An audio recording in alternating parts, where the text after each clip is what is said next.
한국교회 강단에서 지난 3, 4년 동안 가장 많은 단어가 사용되는 단어가 회복이라는 단어였습니다. 회복.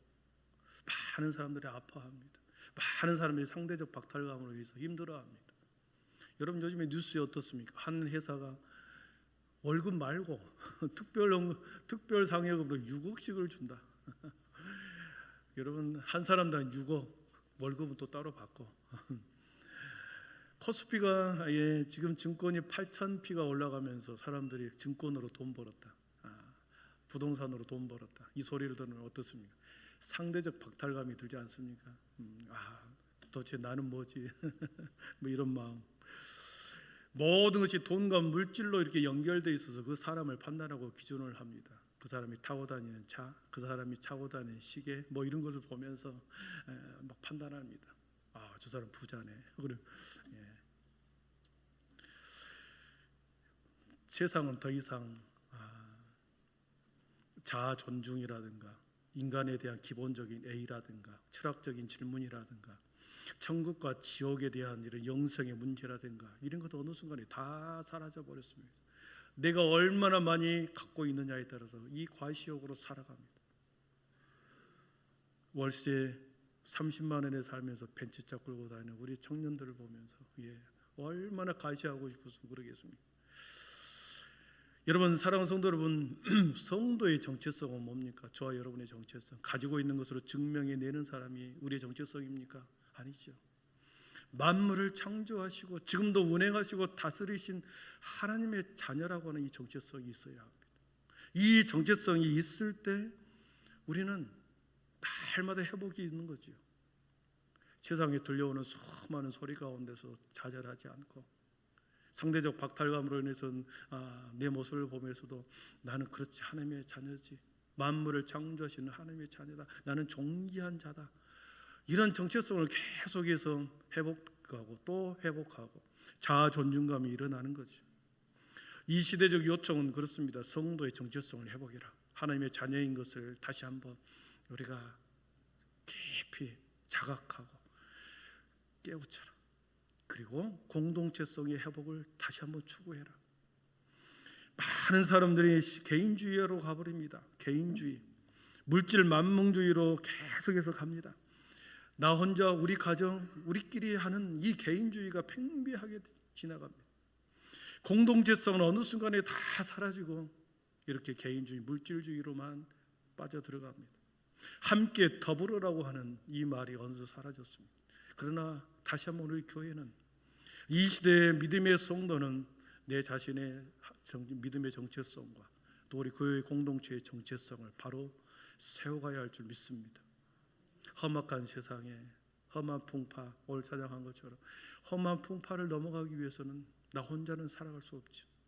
믿음의 동역자들이 계속 나와 함께 연대하고 손을 붙들고 쓰러지면 일으켜 세워주고 낙심해 있으면 가서 그 말을 들어주고 손을 내밀어 주는 것, 그래서 공동체성을 회복하는 것이죠. 교회의 중요한 표지 세 가지는 믿음, 소망, 사랑입니다. 그렇죠. 믿음, 소망, 사랑이 교회의 표지입니다. 믿음은 천국문을 여는 열쇠입니다. 믿음으로 하늘나라에 가기 때문에 천국문을 여는 열쇠가 믿음입니다. 그러면 소망은 무엇인가? 그 천국문을 향하여 하나의 표대를 향하여 걸어가는 삶의 방향성을 말합니다. 소망은 방향성이다. 천국문을 향하여 계속 걸어가는, 소망을 두고 걸어가는 삶의 방향성. 자꾸 세상이 나를 딴 길로 가게 만들지만 소망의 문을 향하여, 구원의 문을 향하여 그 소망을 가지고 그 방향성을 가지고 따라가는 거죠. 사랑은 무엇인가? 이 땅에서의 천국의 현장을 말합니다. 우리가 이 땅에 살아가는 동안에 성도와 함께 정체성을 회복한 자들이 함께 누리는 천국의 현장, 이것이 사랑입니다. 믿음으로 구원을 받는데 믿음으로 구원받았지만 아직 완성되지 않았습니다. 그래서 우리가 죽고 난 이후에 이 구원은 완성되지만 아직 살아있는 동안은 우리는 성화의 과정을 걸어가죠. 그래서 소망을 품고 표대를 향하여 삶의 방향성을 흔들림 없이 한 길을 따라 걸어가는 자들입니다. 그리고 함께 가면서 누리는 천국의 현장이 사랑으로 이루어진다. 그래서 믿음을 신앙생활의 알파, 처음이라고 하면 이 사랑은 신앙생활의 오메가 끝이다. 그래서 베드로 사도는 베드로후서 1장 5절 7절에서 이렇게 말씀합니다. 우리 한번 같이 읽어봅니다. 그러므로 너희가 더욱 힘써 너희 믿음의 덕의 지식의 절제의 인내를, 인내의 경건을. 아멘. 힘써 너희 믿음이 제일 먼저 나와 있죠. 믿음의 덕을 세우고 계속해서 세우고 추가되다가 마지막 형제 후에 사랑을 더해라. 사랑으로 끝을 내잖아요.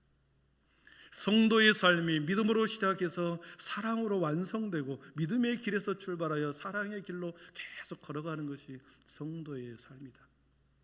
사랑하는 성도 여러분, 그렇습니다. 여러분, 우리의 만남이 지속되기 위해서는 일회성이 아니라 계속 만남이 같이 연결되기 위해서는 반드시 사랑의 교제가, 사랑의 나눔이 있어야 한다는 거죠. 오늘 본문에 등장하는 요한 사도는 믿음의 길을 걸어가면서 믿음으로 시작하여 사랑으로 완성한 사랑의 사도가 요한 사도입니다.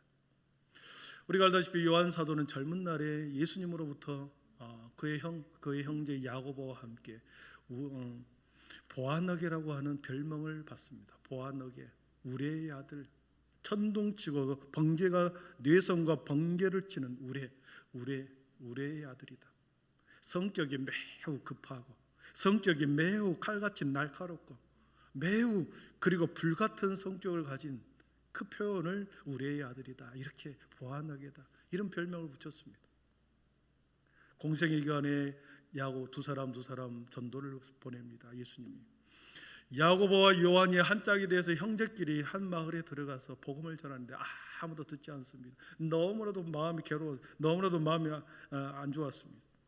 그래서 예수님에게 와서 저 사마리아에 사는 저 사람들을 불을 내서 멸망시켜 버리십시오, 이렇게 해버리는 것이죠. 급한 성격, 불같은 성격.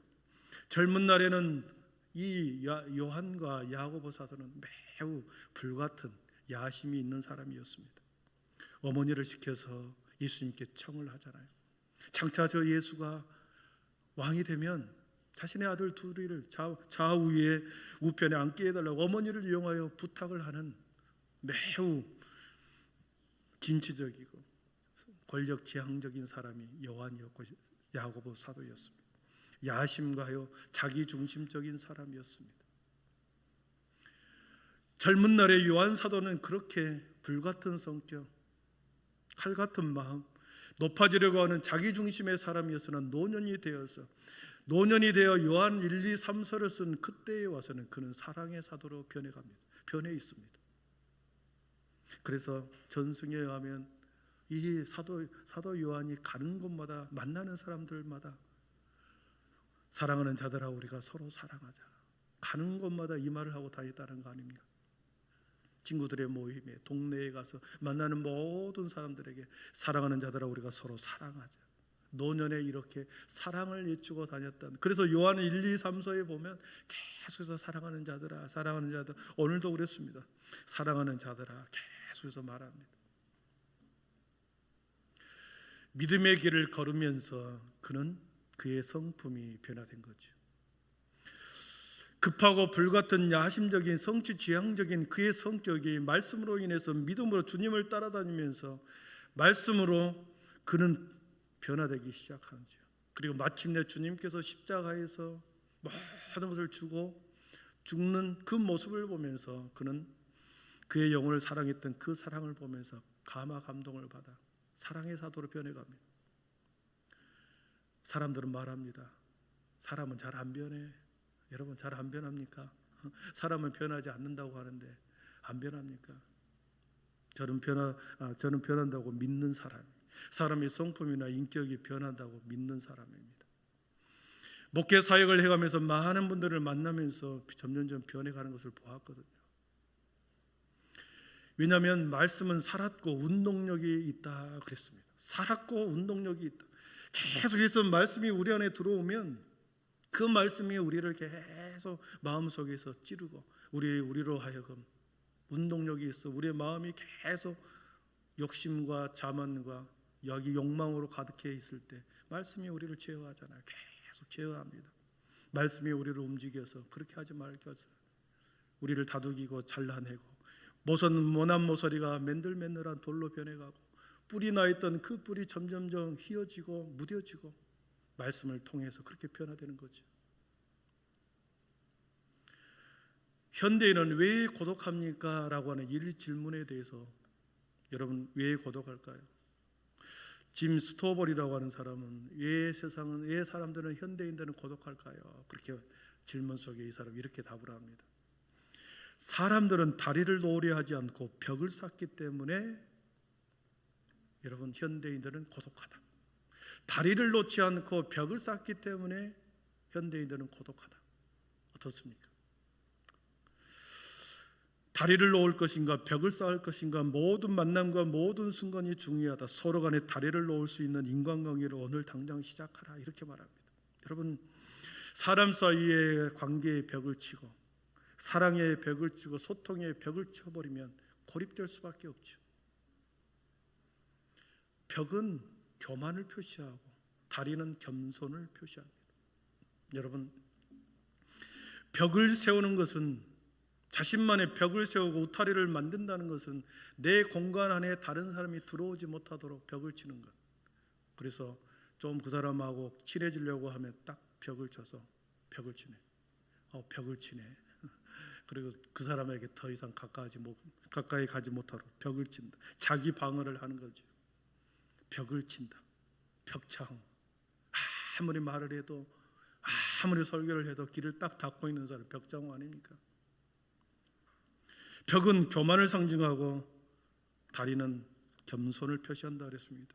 관계의 벽을 치고 사귐의 벽을 치고 사랑의 벽을 치면 칠수록 우리는 스스로 교만해지고 고립되고 고독해질 수밖에 없습니다. 그러나 다리는 자신을 내어주고 그것을 밟고 지나라고 합니다. 다리는 자신을 내어주고 밟고 지나가게 하는 것이 다리죠. 다리는 깊은 곳을 연결해 줍니다. 이 섬과 저 섬을 연결해 줍니다. 고립된 섬에서 완전한 연결되기 위해서는 더 넓은 세상으로 연결하기 위해서는 다리를 놓은 거죠. 여러분 교회 안에서의 사귐, 교회 안에서 이 코이노자 교제는 서로 다리를 놓은 것입니다. 내 삶의 영역에 다른 사람이 들어오도록 하는 것, 다른 사람의 삶의 내용 속에 내가 들어가는 것, 이것이 다리를 놓은 사귐이죠. 교회 공동체의 회복은 이렇게 서로 다리를 놓은 것입니다. 다리를 놓아야 하는 것입니다. 성도와 성도 사이에 다리를 놓고 장로님과 우리 사이에 다리를 놓고 그 아이들과 우리 사이에 다리를 놓고 계속 다리를 놓아야 공동체성이 하나가 되는 거죠. 여러분 보십시오. 우리 주님은 다리를 놓기 위해서 오셨습니다. 생명의 다리를 놓기 위해서 우리 주님이 오신 거 아닙니까? 우리 주님이 모든 성도들을 하나님과 연결시키기 위해서 우리 주님이 다리 놓기 위해서 오신 것이죠. 생명의 다리, 그 다리를 건너는 자마다 생명을 얻었고 하나가 되었고 화평하게 되었고 고립된 삶이 새로운 세상으로 나아가는 우리 주님을 통하여 그렇게 생명을 얻은 거 아닙니까? 사랑하는 성도 여러분, 생명의 다리를 놓으시기 위해 오신 예수님을 통하여 우리를 화평케 하셨습니다. 화목하게 하는 직책을 주었습니다. 저와 여러분을 통하여 화목하게 하는 직책, 예수님이 하나님과 우리 사이를 화목하게 한 것처럼 우리를 통하여 우리가 다른 누군가와 그 예수님과의 다리를 놓고 그 예수님 그 속에 들어온 성령님은 그 사람을 하나님과 연결시키는 다리를 놓은 거죠. 그래서 14절에 이렇게 말씀합니다. 우리 14절 같이 한번 읽어봅니다. 우리는 14절입니다. 네, 우리는 시작. 우리는 형제를 사랑함으로 사망에서 옮겨 생명으로 들어간 줄을 알거니와 사랑하지 아니하는 자는 사망에 머물러 있느니라. 아멘. 형제를 사랑함으로 사망에서 생명으로 들어간 줄을 알거니와 사랑의 사귐을 통해서 화목하게 하는 그 사랑을 통해서 사망에 있던 사람을 생명으로 인도해 간다. 그래서 다리 놓은 것이다. 하나님과의 관계의 단절을 통해서 고립되었다고 한다면 우리 주님께서 오셔서 다시 화목하고 다리를 놓여 자유케 하고 다시 하나님과 하나 되게 하시는 이 사랑을 우리가 받았고 이 사랑을 또한 우리에게 부탁을 받았습니다. 너도 그렇게 해라. 사랑하는 성도 여러분, 진정한 사귐은 함께 있는 공존이 아니라 참여에 있습니다. 여기에 모두가 같이 있죠. 모두가 같이 있지만 진정한 참여하지 않을 때 같은 공간 안에 있지만 참여하지 않을 때 우리는 고립될 수 있습니다. 참여하지 않을 때 우리는 또한 많은 성도들이 있지만 혼자일 수 있습니다. 참여하지 않을 때 혼자일 수 있고 참여하지 않을 때 우리는 충분히 대중 가운데서 고립될 수 있다는 거죠. 그래서 참여해라. 다리를 놓고 서로 참여해라. 관계의 벽을 뚫고 참여해라. 관계의 벽을 허물고 참여해라. 그것이 사랑이다. 우리 23절을 같이 읽습니다. 23절 같이 읽습니다.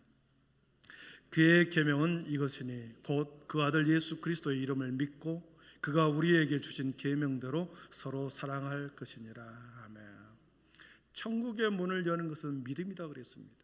그러나 그 믿음으로 천국을 연 후에 우리가 소망을 바라보고 살아갈 때 이 땅 가운데서 천국을 누릴 수 있는 유일한 비결은 서로 사랑하고 서로 교제하는 가운데 사랑으로 완성하는 것이 신앙생활이다. 이렇게 말씀합니다.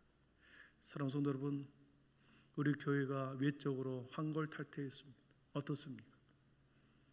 이것으로만 만족해서는 결코 안 된다라는 거죠.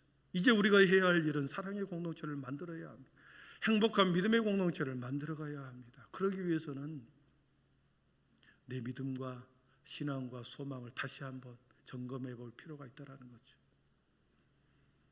진정한 사랑의 사귐의 예화가 예전에 한번 소개한 적이 있지만 그렇습니다. 미국의 휘튼 대학을 졸업한 5명의 친구가 1956년 에콰도르의 가장 흉포한 부족 아오다이족의 선교사로 파견나가죠.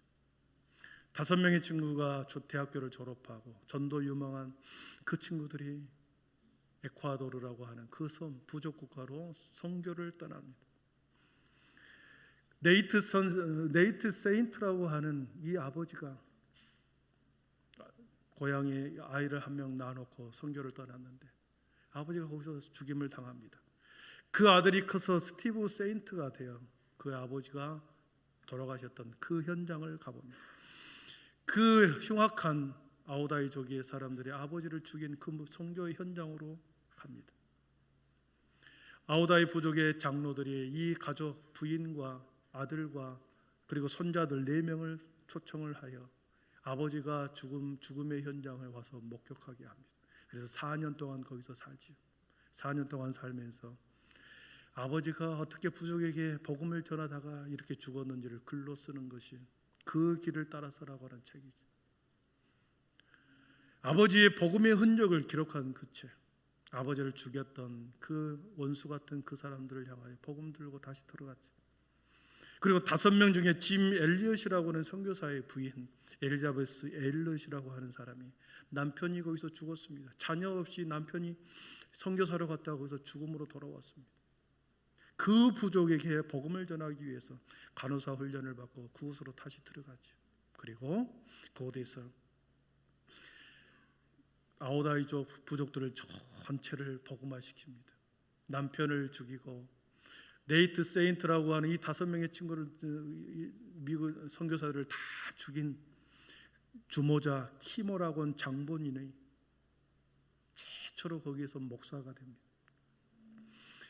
자신의 남편도 죽이고 5명의 선교사를 다 죽였던 그들을 용서하여 복음으로 그들을 사랑으로 그들을 귀화시켜서 최초의 키모라고 하는 최초의 목사가 됩니다.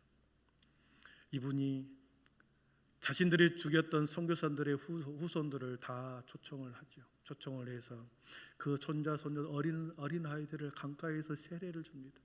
그러니까 할아버지를 죽였던 그 사람의 손에서 이 손자 손녀들이 세례를 받는 거죠.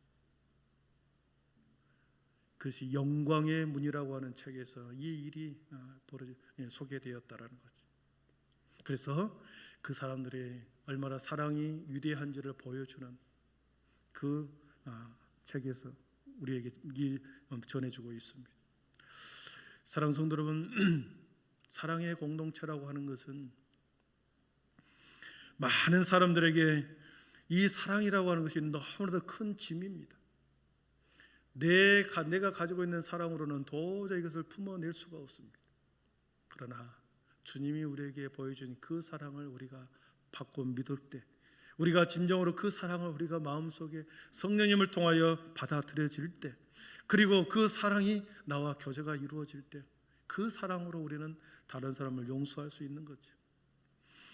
우리 교회 모든 성도들 짧은 인생입니다. 너무나도 짧은 인생입니다. 20년 후면, 30년 후면은 여기에 절반 이상은 하늘나라에 다 갈 것입니다. 저도 30년 후니까 거의 90이 돼버리더라고요. 아마 이 땅이 없을 것 같아요. 사랑해야 되겠구나. 교회를 사랑의 공동체로 함께 해야 되겠구나. 행복한 공동체로 만들어야 되겠구나. 이게 아닙니까? 그래서 믿음으로 살다가, 소망을 바라보고 살다가, 사랑으로 함께 향연을 누리고 행복을 누리고 하늘나라에 가는 것, 우리의 꿈이 되어야 할 줄 믿습니다. 기도하겠습니다.